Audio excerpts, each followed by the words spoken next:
Nous présentons dans cette séquence le logiciel Scilab, qui va nous servir bien souvent dans cet enseignement pour les traitements numériques. Et pour ce faire, nous allons sur le site scilab.org, site officiel du logiciel, dans lequel on trouve en particulier le lien de téléchargement pour les plateformes classiques, Linux, Windows, macOS.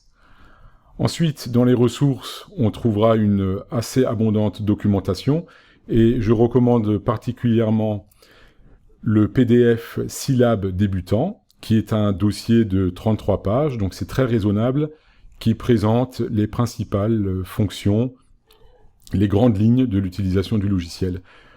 Se familiariser avec Scilab, programmer, les fonctions Scilab utiles, sont autant de renseignements qu'il faut connaître, et je n'insisterai pas de trop en rajoutant qu'il faut lire au moins rapidement ce texte de manière à retrouver les infos pertinentes au moment où on en aura besoin. Nous nous contentons ici de présentations vraiment très très basiques. On lance le logiciel, alors dans macOS avec le Launchpad.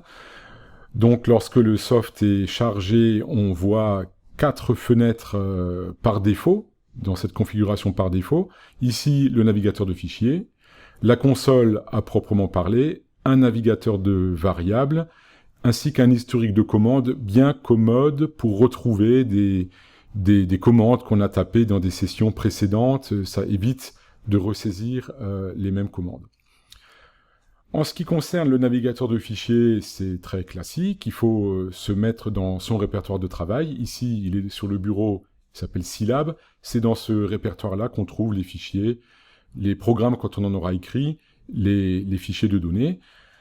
Et par conséquent, il faut régler ce répertoire de travail avant d'entamer sa session.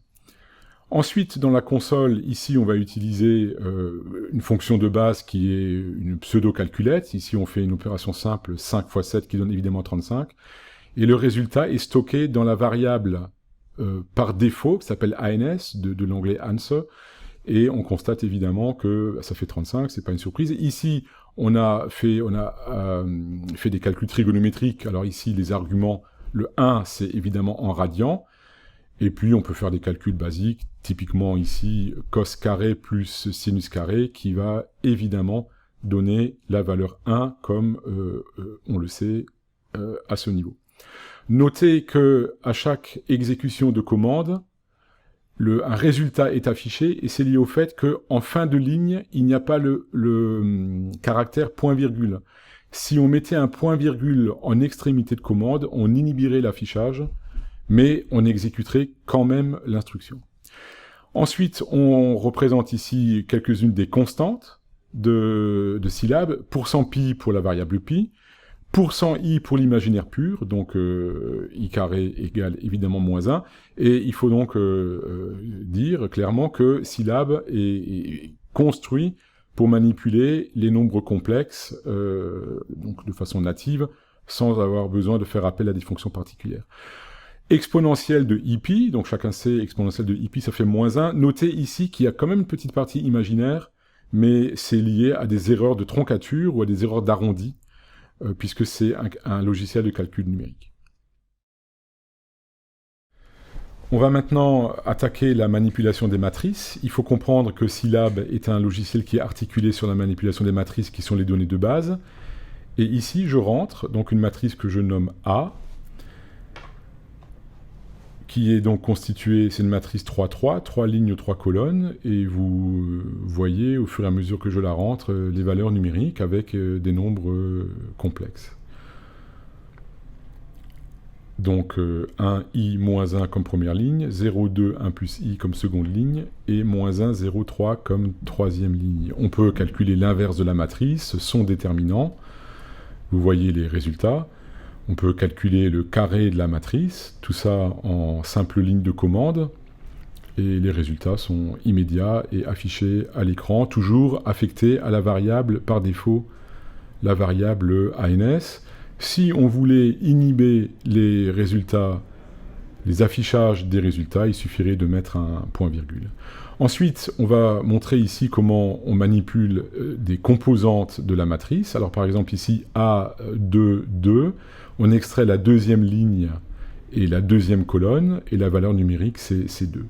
On peut faire ensuite des extractions d'une colonne complète. Ici, en mettant le point-virgule comme premier argument, ça veut dire qu'on extrait la totalité des lignes et la première colonne, et ensuite, à l'instant, la totalité des lignes et la troisième colonne. On peut vérifier sur la matrice initiale, par exemple pour la troisième colonne, qu'on a bien moins 1, 1 plus i et 3. On peut en faire autant pour des extractions de lignes complètes. Par exemple ici, on a extrait la deuxième ligne, toutes les colonnes. Ça donne 0, 2, 1 plus i. Je vais ensuite affecter à la variable b donc une extraction de la matrice, en l'occurrence ici la troisième colonne, moins 1, 1 plus i, 3. Et si je multiplie la matrice 3, 3a par ce vecteur colonne, j'obtiens un résultat global qui est conforme aux dimensions des deux matrices opérandes, 3, 3 que multiplie une matrice 3, 1. Ça donne bien une matrice 3, 1 avec le résultat qui est affiché à l'écran sous vos yeux. Ensuite, je définis une nouvelle extraction, C comme première colonne de la matrice d'origine A, ça fait 1, 0, moins 1. Je rappelle que B était déjà extrait. Maintenant, lorsque je fais le produit de ces deux vecteurs colonnes, le logiciel me dit que j'ai une multiplication incohérente. Pourquoi ? Parce que du point de vue des matrices, la multiplication de deux vecteurs colonnes n'a pas de sens, donc j'ai une erreur. Par contre, ça a du sens si je considère la multiplication au sens de la multiplication élément par élément. Et c'est ce que j'obtiens lorsque je tape C point étoile B. Ici, j'ai fait la multiplication des deux vecteurs colonnes, mais composante par composante ou élément par élément. Et j'obtiens donc un vecteur colonne, 3 lignes, une colonne, moins 1, 0, moins 3. Il faut absolument bien comprendre ce point, le point étoile comme distinct de la multiplication matricielle. Ici, je définis un vecteur t de 10 composantes avec un incrément par défaut qui vaut 1, donc t de 0 à 9, qui donne donc une série de valeurs incrémentées par la valeur 1. Z qui est défini comme étant la transposée de t, t' c'est pour la transposée, et lorsque je fais le produit d'un vecteur ligne par un vecteur colonne, j'obtiens un scalaire, t fois z équivaut en l'occurrence 285.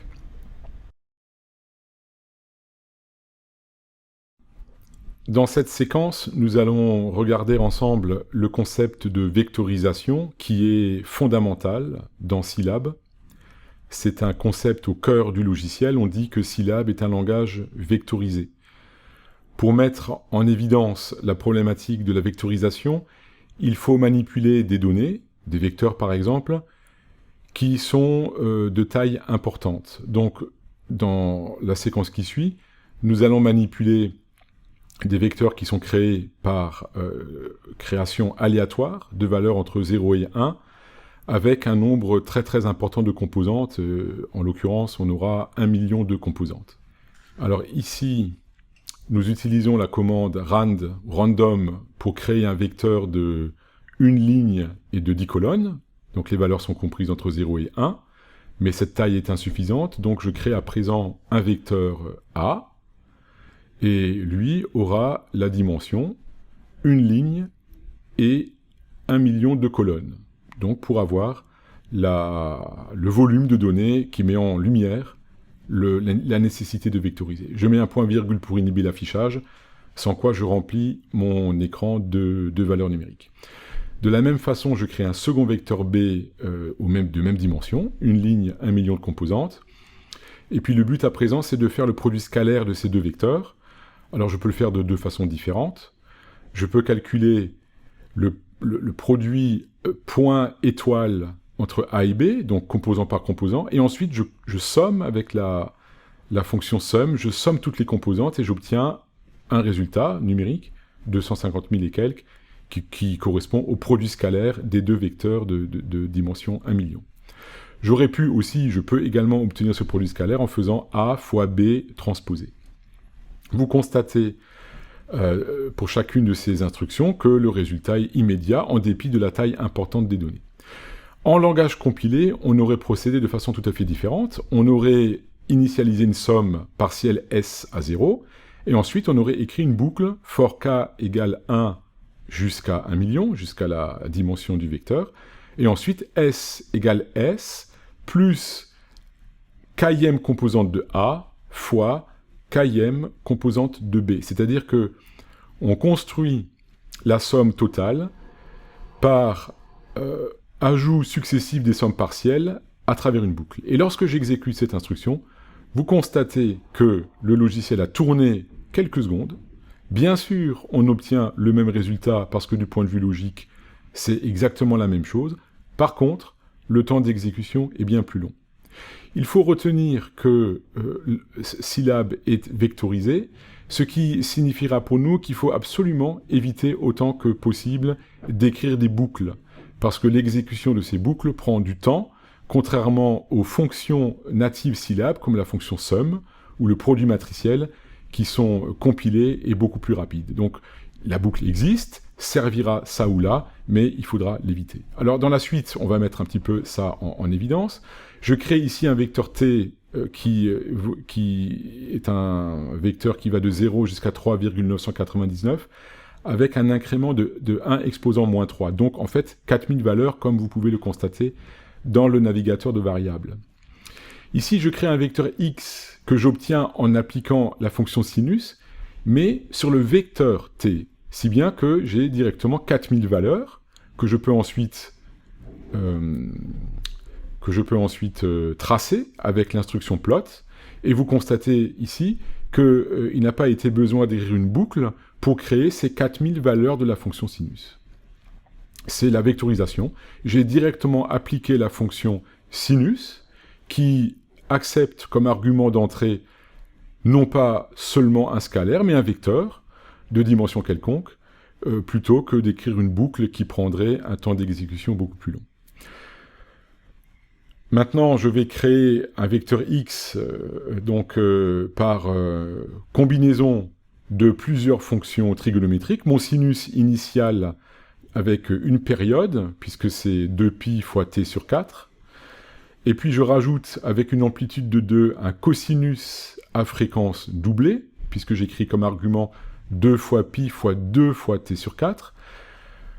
J'ajoute un sinus d'amplitude 4 à la fréquence triple, puisque l'argument vaut 2 fois π fois 3 fois t sur 4. Et enfin, une dernière fonction trigonométrique ajoutée, un cosinus à la fréquence quadruple, puisque c'est 2 fois π fois 4 fois t sur 4. Et lorsque j'affiche le résultat, eh bien j'ai ma fonction sinusoïdale composée de 4 fréquences que vous avez vues à l'écran. Je peux créer un vecteur y de façon analogue en permutant un peu les fonctions trigonométriques sinus, en combinant les fonctions sinus ou cosinus, et puis en modifiant aussi un peu les amplitudes, de manière à avoir des données un petit peu différentes. Donc ici, cos devient sinus, là l'amplitude 4 passe à 2, et enfin, pour la dernière composante, l'amplitude qui valait 1 est passée à 4, et je trace ma fonction y résultante, et voilà le résultat. Vous obtenez une fonction dont on voit qu'elle est combinée de plusieurs fonctions sinusoïdales. Donc je répète, il faut comprendre que il n'est pas besoin ici d'écrire des boucles comme on l'aurait fait dans un langage compilé, et c'est grâce à la vectorisation des fonctions syllabes qu'on obtient des résultats par simple appel de ces fonctions sur des vecteurs, voire des matrices.